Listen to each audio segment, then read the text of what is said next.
Lo único que yo sí tenía claro era que tenía que salir de la pobreza.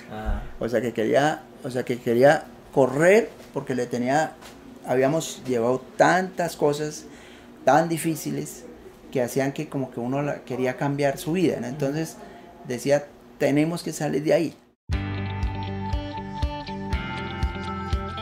Hola a todos y bienvenidos a Empréndete, un espacio para pasar un buen rato y aprender a través de historias. Es un hecho que las historias son la mejor manera de hacerlo y queremos que se diviertan y aprendan en esos tiempos muertos, como el tráfico, cuando hacen ejercicio, en salas de espera o mientras hacen de comer. Esos tiempos ya no son perdidos, son para que disfrutemos juntos. Síganos en nuestras redes sociales para estar conectados con todo nuestro contenido. En Facebook aparecemos como Somos Empréndete, en Instagram como somos.empréndete y en LinkedIn como Empréndete. Hola a todos, yo soy Santiago y les doy la bienvenida a un nuevo episodio de Empréndete. Y me emociona mucho presentarles una historia diferente, porque ustedes lo pidieron. Hoy nos salimos de las ciudades y nos salimos de las historias de startups y de unicornios digitales para contarles una historia que empieza en el campo. Para que sea más fácil de escuchar, decidimos partir esta historia en dos. Entonces las dos partes ya están disponibles en Spotify, en Apple Podcast, en Google Podcast o donde sea que ustedes nos estén escuchando. Les presentamos a Edgar Montenegro, el protagonista de esta historia. Yo vengo de origen campesino. Mi papá, digamos, un campesino aserrador que llegó a Putumayo en los años 68, 69, 70. Entramos a una vereda que en ese entonces era selva. Claro. Mis hermanos nacieron aquí la choza y era un ruedito de selva y ahí estaba el tigre, la danta, estaban los venados. Te iba como pasando la calle y ahí encontraba a los animales como si fuera un zoológico. Sí. Llegaban en la noche, entonces nosotros comíamos carne todos los días porque había tapires, habían dantas, habían lo que son los venados, de todo tipo de venado. Eso era una cosa espectacular. Esta historia entonces se las cuenta Juan Pablo Ramírez. La historia de Edgar comienza en la mitad del Putumayo, que para los no colombianos es un departamento que queda al sur de Colombia, en lo que se conoce como el Piedemonte Amazónico, que es básicamente donde termina la cordillera de los Andes y donde empieza la Amazonía.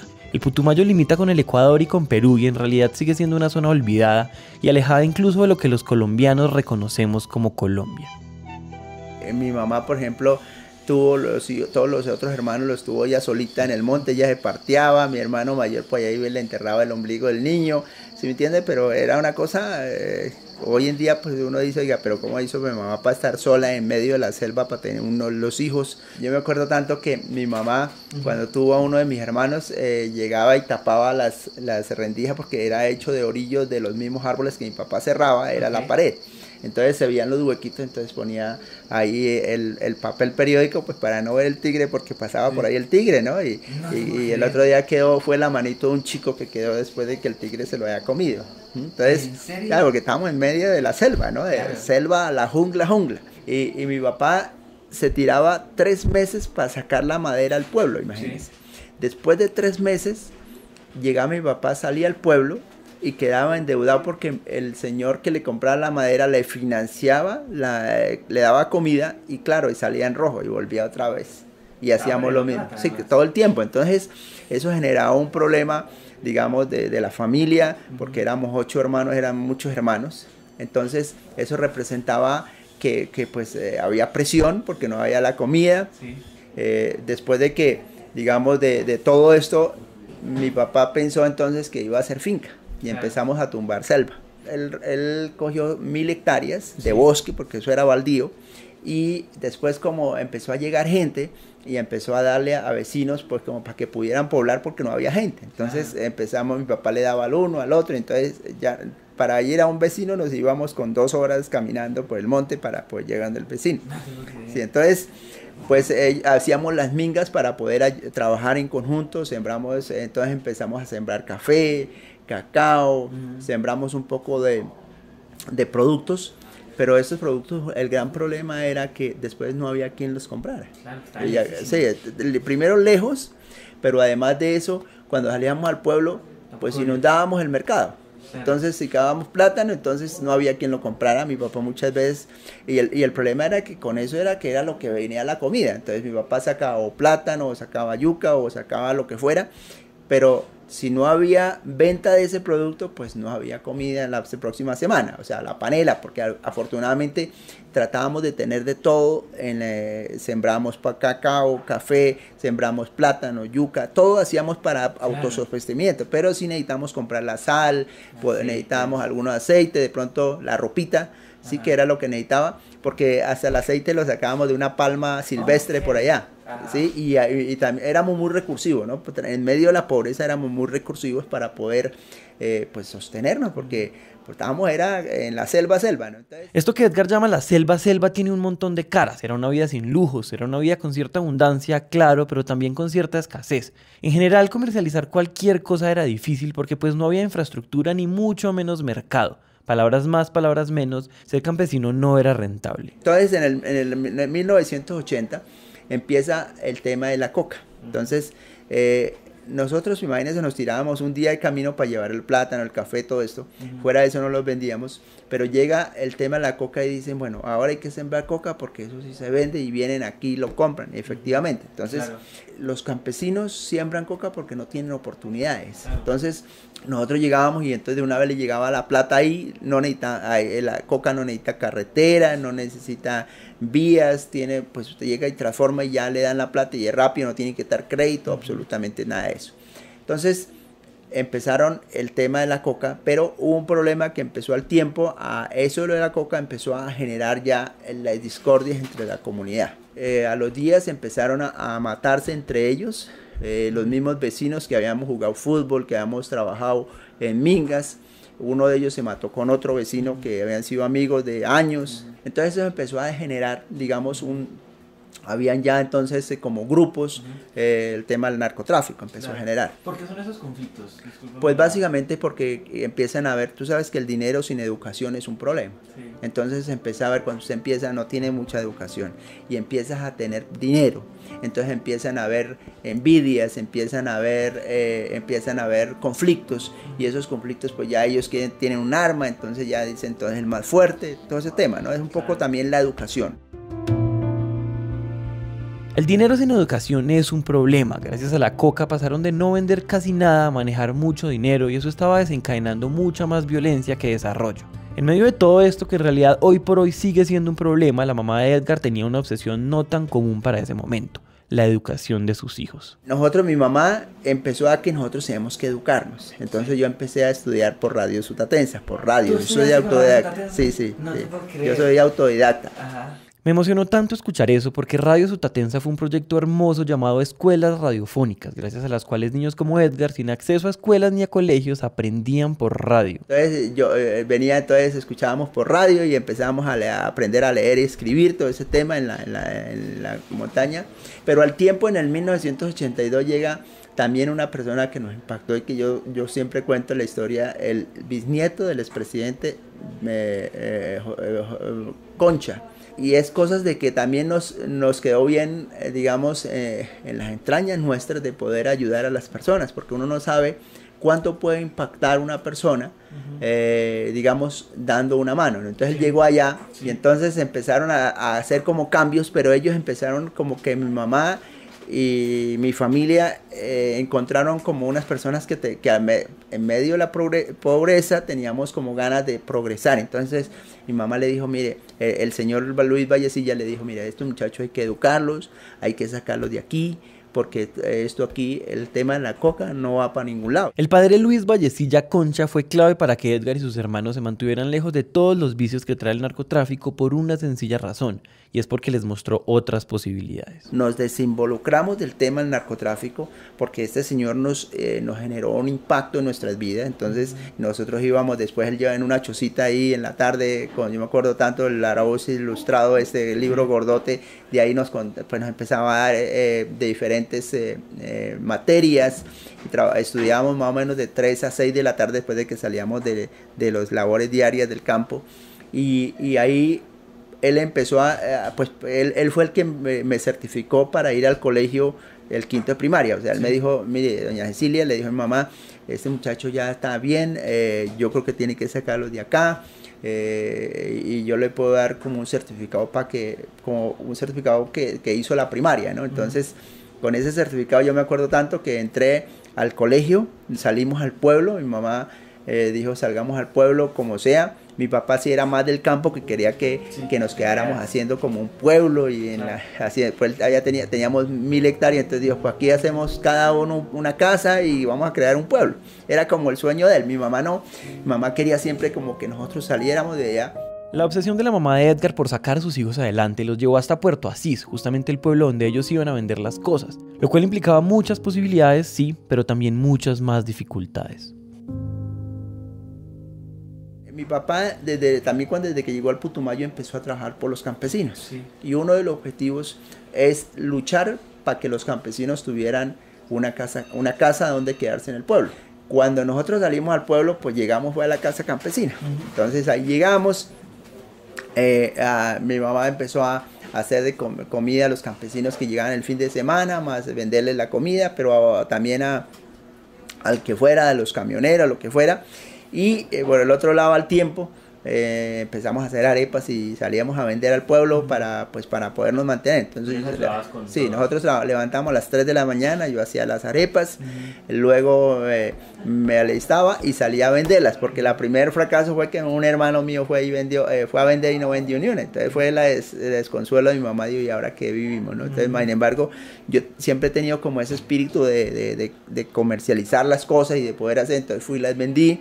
Entonces ya mi mamá puso más tranquila y empezamos a que con las arepas, la comida y todo ese tema, pues nos tratábamos de ayudarnos para poder tener por lo menos lo de los colegios. Muchas veces no teníamos zapatos, llegaba gente con el tema de la coca, llegaba mucha gente de Medellín, de Cali, gente que eran como que venían a buscar oportunidades por allá. Entonces a veces dejaban zapatos, y esos eran los que nosotros utilizábamos pues para ir al colegio, todo ese tema. Yo me acuerdo que tuve unas botas que tenía que poner una cuñita porque estaban así desgastadas por un lado, entonces las ponía para que quedaran parejas y poder ir un poquito más presentable al colegio. Entonces, al tiempo, yo practicaba ciclismo y empecé me acuerdo tanto que entonces era buen deportista también en el tiempo libre. Sí. Y el colegio me dio yo no sé si he escuchado los cuyes, no. Que en Pasto es una comida muy apetecida. Entonces hicieron una rifa de un cuy, con eso me compraron una bicicleta para pues representar al colegio en las carreras que yo hacía.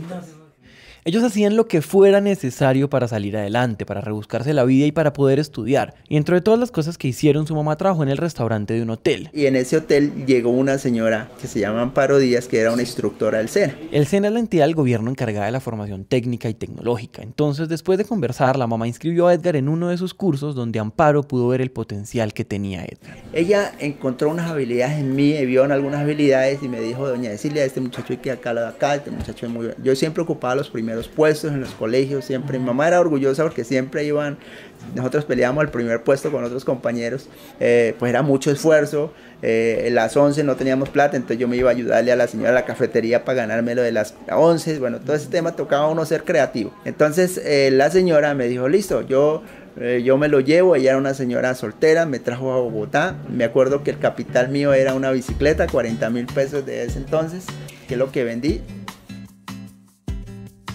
Esto que acaban de escuchar no es normal, es decir, Amparo Díaz, profesora del SENA y casi una desconocida, vio en Edgar tanto potencial y tantas ganas de salir adelante que se lo llevó con ella para Bogotá. Y aunque la propuesta era muy tentadora, obviamente ir de un pueblo al sur de Colombia hasta la capital daba mucho miedo. Un día sembrando coca, raspando coca allá, porque raspábamos coca, entonces mis hermanos mayores me dijeron, mire, Bogotá es una ciudad imposible, nosotros no tenemos cómo mandarles plata. O sea, me trataron de robarme el sueño, ¿no? Porque ellos habían estado aquí alguna vez con un cargamento de coca y lo habían robado, bueno, todo ese tema le ha ido mal.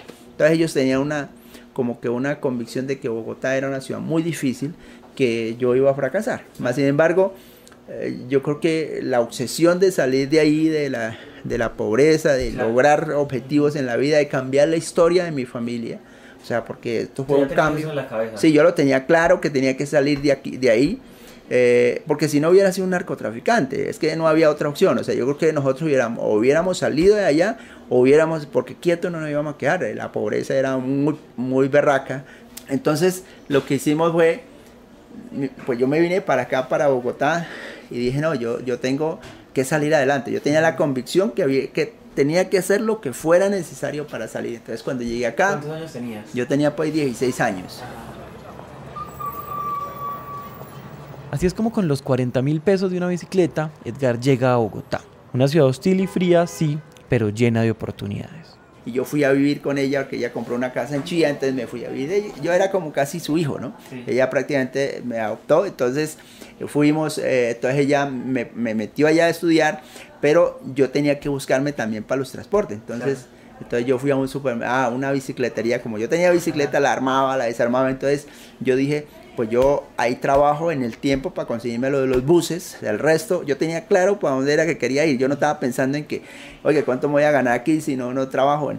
Yo sabía que eso era un trampolín que estaba armando para poder llegar a lo que quería hacer, entonces en la bicicletería trabajaba hasta las 5:30 porque yo no había terminado el bachillerato, entonces yo vine aquí a hacer 11 y décimo y 11, ya en la noche lo hacía, entonces estudiaba en la mañana, trabajaba después de las 9 hasta las 5, ahí me iba a estudiar hasta las 10 de la noche. Entonces, ¿en dónde estudiaba?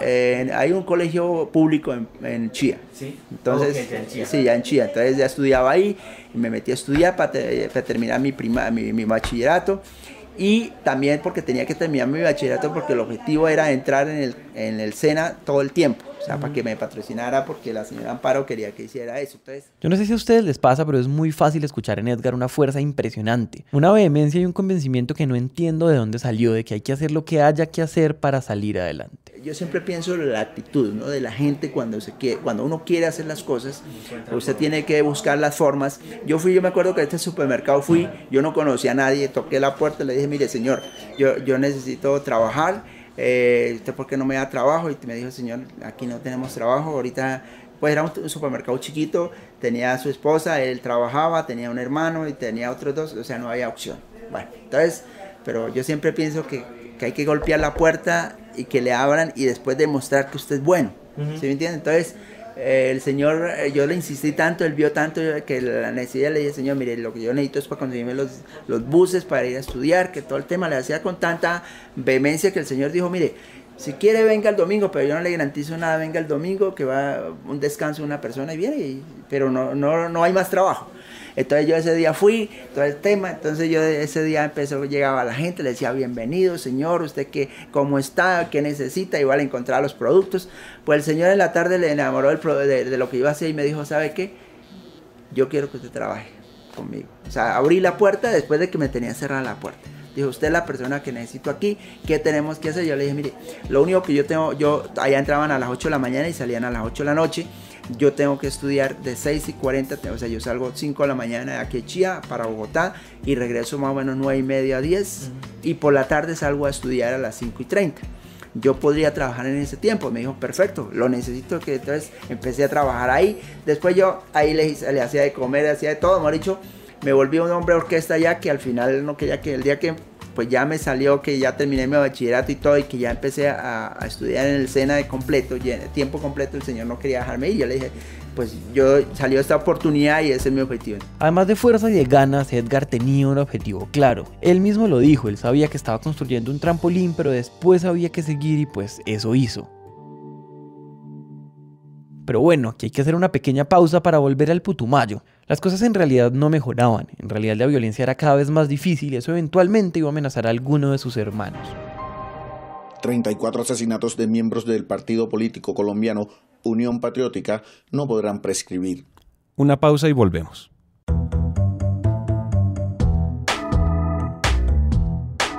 Como les prometimos, vamos a usar este espacio para recomendarles otros podcasts en español que nos gustan, y en esta ocasión les queremos hablar de 13%.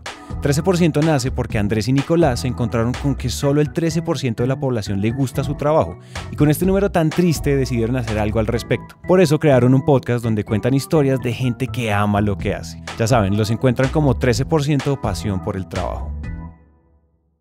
Muchos de ustedes nos han preguntado cómo pueden ayudarnos y la respuesta es muy simple. Para nosotros lo más importante es poder llegarle a más personas. Entonces, si nos escucha por iTunes o en Apple Podcast, déjenos una reseña de 5 estrellas. O si nos escucha en cualquier otra plataforma, pues síganos y suscríbase. Eso nos ayuda a posicionarnos. Y además de esto, nos gusta mucho cuando comparten historias en Instagram con sus frases favoritas y los episodios que más les gustan.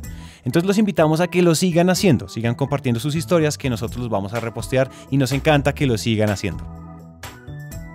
Y volviendo al episodio, las cosas en realidad no mejoraban. En realidad la violencia era cada vez más difícil y eso eventualmente iba a amenazar a alguno de sus hermanos. En la época de los 96, 98, por ahí, que yo no sé si alcanzas a acordar que hubo un grupo que había muerto, el muerte de secuestradores, y empezaron, y mi papá era de la UP, ¿sí? Era del Partido Comunista. De hecho yo conocí a Iván Marino Espina, Jaime Bateman, sí. Yo estuve en un campamento con ellos en la montaña y estuve a punto también de irme a la guerrilla, ¿no? Porque uno cuando joven pues está buscando oportunidades, pero después en el 98 eso se volvió un problema.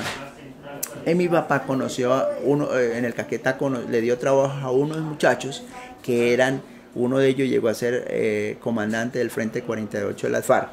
Y entonces ellos le mandaron a decir: don Enrique, usted lo tiene y sus hijos los tienen en la lista para matarlos. Entonces empezó a venir un hermano y uno empezó a trabajar en flores, el otro hacía, le conseguí con el supermercado, había un proveedor que hacía como unos romanitos, unos panecitos así, y ahí le ayudé a conseguir trabajo. Bueno, vivíamos en una pieza, me acuerdo tanto que... ¿Allá vivías con ellos? Sí, ya, digamos, con Amparo, ya como éramos 3, entonces nosotros salimos de ahí porque pues ya éramos muchos. Entonces nos fuimos y me acuerdo una vez que nosotros siempre nos trasteábamos tipo 6 de la mañana para que la gente no nos viera.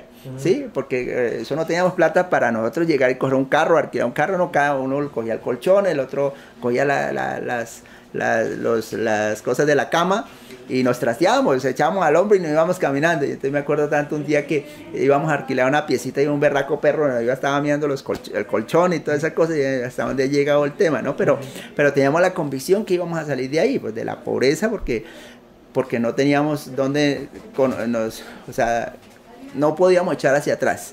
O sea, la historia tenía que seguir adelante, y más cuando venían las noticias de Putumayo. Bueno. Edgar abrió el camino, pero después también llegaron sus hermanos a Bogotá y cada vez las cosas eran un poco menos difíciles. Paso a paso, escalón por escalón, con una paciencia y una convicción difíciles de entender. Entonces, en la siguiente parte de esta historia, termina de formarse el empresario que hay detrás de Edgar. Yo ya estaba trabajando en una empresa, en Levapan, trabajé 8 años, tenía algunas... Levapan, sí, trabajé 8 años, después de que salí del SENA me contrataron allá, ellos le dan un contrato primero de aprendiz, y luego si usted es bueno se queda. Entonces efectivamente yo me quedé, yo ahí aprendí contabilidad, costos, la parte también ya de logística, bueno, muchas cosas, ¿no? Y también trabajé en comercio exterior porque yo después me metí a la universidad a estudiar, en la noche también estudiaba. Entonces estudiaba en la noche y trabajaba en Levapan. Entonces, ¿Y ahí pasaron los 5 ahí años? Pasaron 8 años. ¿Sí? Pasaron 8 años. ¿Todo eso iba pasando el tiempo? Sí, yo iba haciendo el tiempo, estudiaba en la Tadeo y por la noche volvía y así iba haciendo para echar para adelante. Pero en el tiempo también hacía negocios, porque yo era emprendedor, entonces yo les vendía bolsos a las mujeres allá le compraba a un amigo, compañero de la universidad, entonces él me vendía los bolsos a un precio, yo las pagaba de contado, yo les vendía allá. Al tiempo tuve una panadería y entonces los fines de semana aprendí a hacer, me tocaba hacer pan. El día lunes no llegaba el panadero, entonces al no llegar al panadero entonces tocaba pues aprender a hacer pan, ¿no? Porque si no estaba uno, entonces si no, digamos que si no llega el panadero tocaba entregar, entonces me daban las 2 de la mañana pues, haciendo pan porque tocaba hacerlo y para sacar la cosa adelante. Entonces, pero al tiempo también hicimos varios emprendimientos. Yo vendí cortadoras para República Dominicana, traje madera, entonces me fui a vender ropa en la calle, me dan los 31 de diciembre vendiendo ropa, venía a San Victorino, hacía una cosa, otra. A los 18 años ya había hecho un montón de actividades, ¿no? De cosas de emprendimiento, y tiene la convicción que es una habilidad que Dios le da, ¿no? Y no todo el mundo pues es de eso, como que el tema es...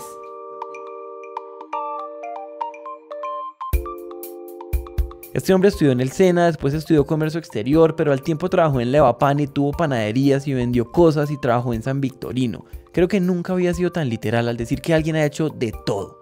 Aquí hacemos otra pausa y volvemos al Putumayo. Hay algo que no les hemos contado y es que la mamá de Edgar, después de mandar a sus hijos a la capital, fue una líder comunitaria muy fuerte y lideró todo tipo de procesos para sustituir cultivos de coca en el Putumayo. En el año 98 hubo un paro cocalero muy fuerte.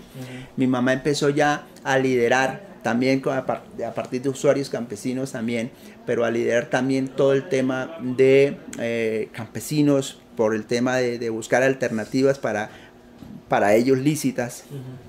Y ella le tocó muchas veces ir a hablar con los frentes de la guerrilla y empezaron con mis hermanos y mi papá a ayudar a montar lo que es la planta hoy de palmitos. Sí. Entonces era una alternativa para que los campesinos sustituyeran cultivos. Entonces empezaron. ¿Qué iniciativa de tu mamá? Sí, mi mamá y mis hermanos, porque ellos siempre luchaban porque los campesinos tuvieran como una alternativa diferente, porque mi mamá nos había sacado. Nosotros ya vivíamos todos acá. Entonces ahora la tarea era también ayudar a otras personas que pudieran salir dejar la coca y poder, porque es que el problema de la coca es que empezó a volverse pues lo que pasó en todo Colombia, que eran unos grupos, ¿no? Claro. Entonces esos grupos que se volvieron los carteles eran los que mandaban y entonces había control de territorio y entonces había disputa entre la guerrilla y los paramilitares en control de territorio. Y hay un montón de historias de muertes de campesinos, a vecinos de nosotros que los mató ahí en Potosí. Llegaron a ver, digamos, habían unos que tenían cocodrilos y ahí llegaban y le quitaban la ropa a la gente y los cocodrilos lo comían para no dejar evidencia de nada, ¿no? Cientos de personas que hubieron así. Entonces, digamos que eso queríamos cambiar eso. Entonces mi mamá se apoderó junto con mi hermano en empezar a buscar alternativas para montar una planta de palmitos junto con otros campesinos. Debido a esto, en 1998, con recursos de cooperación internacional de Estados Unidos y de las Naciones Unidas, hicieron la primera planta de palmitos en Puerto Asís, que además le pertenecía a 5 asociaciones de campesinos. Para dar un poco de contexto, los palmitos, que son muy comunes en supermercados gourmet, provienen de palmas que crecen en bosques húmedos, es decir, que crecen en zonas como el Putumayo y es además uno de los productos para sustituir cultivos de coca. Los campesinos cultivaban los palmitos, en la planta de Puerto Asís los procesaban y Edgar, que estaba en Bogotá, pues ayudaba a comercializarlos. Usted debe tener una bodega, tener la logística y entregar en los supermercados en Bogotá. Entonces yo me conseguí una bodega donde una de la suegra de mi hermano tenía como un garaje y ahí tenía mis cajas. Yo le pagaba el bodegaje a la señora y llevaba mis cajas. Me acuerdo tanto que empecé llevando 2, 3 cajas al Tramonti de palmito al hombre, porque yo no podía, a mí me daban el 10% y con eso yo tenía que transportarme, pagar la bodega, tenía que pagar toda la logística y lo que me quedara era mío. ¿Sí me entiendes? O sea, no tenía sueldo. Entonces yo hacía toda esa distribución y entonces, bueno, por eso tocaba, no podía coger un taxi para llevar las 3 cajas al Tramonte, sino que me tocaba. Claro, yo llegaba y me montaba en el bus. Yo estaba en Marsella, ahí por ahí en la 68 al lado de la 68 cerca de la Boyacá. Y ahí cogía el bus y trasladaba el bus, bueno, cogía un bus que me tratara de dejar más cerca y ahí ya cogía el que iba para La Calera y allá me bajaba con mis cajas y las subía y bueno, entregaba y así entregaba en todo lado, ¿no? Cuando ya eran muchas cajas pues alquilaba un carro, pero pues trataba de que los costos eran mínimos para que no me costara tanto porque tenía que cuidar mis costos. Así empieza Edgar comercializando palmitos de Putumayo en Bogotá, vendiendo en restaurantes y en supermercados y creciendo poco a poco sus clientes. Me conocí con mi esposa, también empezamos a trabajar, bueno, pero antes había tenido también heladerías, trabajé con Ecrenelado, con distribución de helados en Chía, en Cajicá, en Tabio, y allá salíamos con los vendedores a vender, ¿no? Entonces ahí fue como que con eso hice el capital, ¿sí? Hice un capital para poder, 6 millones de pesos, que fue el emprendimiento que empezó Corpocampo en el 2003. Entonces, con esa plática, 6 millones 2003, arranca Corpocampo con la visión de que podríamos ayudar a más campesinos. Entonces, le hacíamos la logística al frijol, le entregábamos, les ayudamos, bueno, este tema. ¿Cuántos palmitos estaban vendiendo? No, vendíamos por ahí unas 100 cajas al mes, no era mucho tampoco. Okay. En este momento de la historia nace Corpocampo, y aunque 100 cajas al mes suene poco, pues ya es una base de clientes para empezar a crecer. Sin embargo, como en el emprendimiento todo el tiempo pasan cosas, la dinámica en la planta de Puerto Asís comenzó a tener problemas. Pero el problema de eso es que la planta nunca fue autónoma, o sea, siempre dependía de los subsidios porque no era viable. Y cuando llegó el momento en el 2012-13, que empezó ya a que las ONG no ponían más plata al proyecto, porque sí le pusieron mucha plata, pero nunca fue viable. Y uno de los problemas que no fue viable era porque la política desde acá se hablaba era que tocaba poner el palmito, había que sembrarlo al lado donde estuviera coca. Y como yo le decía, la coca no necesita carreteras, el palmito sí necesita. Entonces mucha gente llévalo en caballo, luego en una lancha y luego en un carro. Entonces cuando llegaba a la planta, el costo del transporte entre el cultivo era lo mismo que le pagaban al campesino. Entonces, ¿cuál incentivo había? Pasaba lo mismo que sí, entonces volvía a traer lo mismo. Pero aparte de eso había un agravante adicional, que había una avioneta que estaba fumigando y que por aspersión le llegaba a los palmicultores. Y ahí tenemos nosotros fotografías de algunos cultivos que a mi mamá también por aspersión le llegaba. La aspersión de la que habla Edgar fue una estrategia del gobierno de Colombia para eliminar cultivos de coca y básicamente consiste en usar aviones para fumigar cultivos de coca con un químico llamado herbicida glifosato. El problema es que sí, pues elimina plantaciones de coca, pero también elimina lo que sea que haya sembrado alrededor. Nosotros no tenemos coca, pero el vecino sí tenía coca. Entonces, por fumigar al vecino, entonces le llegaba por aspersión. Entonces eso desestimuló eso. Como en el 2005 o 2004, empezaron a haber problemas en la junta directiva de la planta de Puerto Asís y como mi hermano no estaba muy de acuerdo con la política que tenían, que era que sembraban coca al lado del palmito y habían cosas que no tenían lógica. ¿Por qué no sembrar palmito al lado de carreteras? Todo ese tema. Entonces eso hizo que hubiera una discordia en la junta directiva y al gerente de ese entonces lo sacaron, que era el señor Jorge Lloria. Entonces a mí me quitaron el contrato.